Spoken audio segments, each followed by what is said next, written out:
Modern business enterprises are complex and dynamic systems of relationships that are run by entrepreneurially oriented executives. These executives help to create outstanding products, services, and solutions.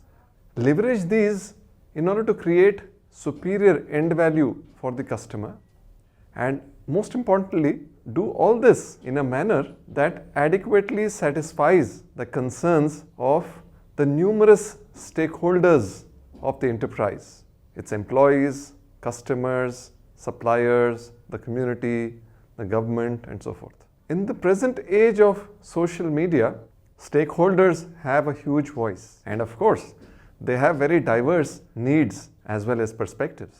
When all of these come together, they are bound to be oppositions, mutual conflicts between competing values. So what does the executive do?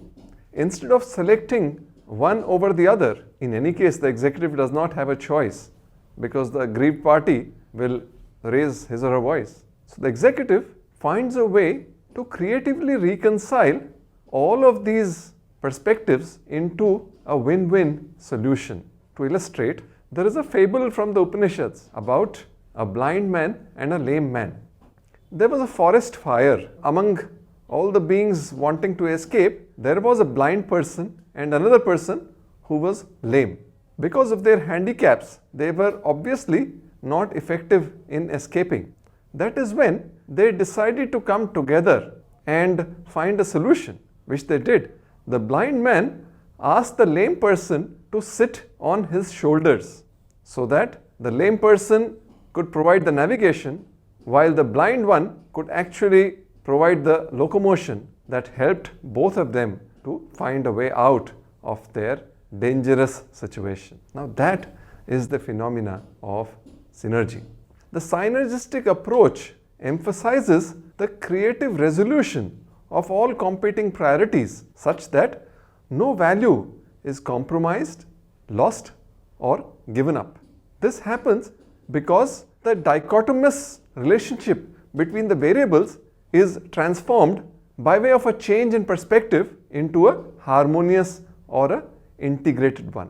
In the business domain, the Swedish furniture maker IKEA, for example, has utilized this approach in order to create furniture that is of good taste, very elegant in nature, and yet inexpensive. In the 1990s, the Indian automobile industry did the same thing through the rubric of total quality management. As a result, the quality was enhanced even as the affordability became better because the costs actually dropped. Now that's the synergistic approach in action. Look around yourself. Do you find scope for greater synergies in situations? If then, please explore it, because everybody will be better off if you find a win-win solution. Thank you.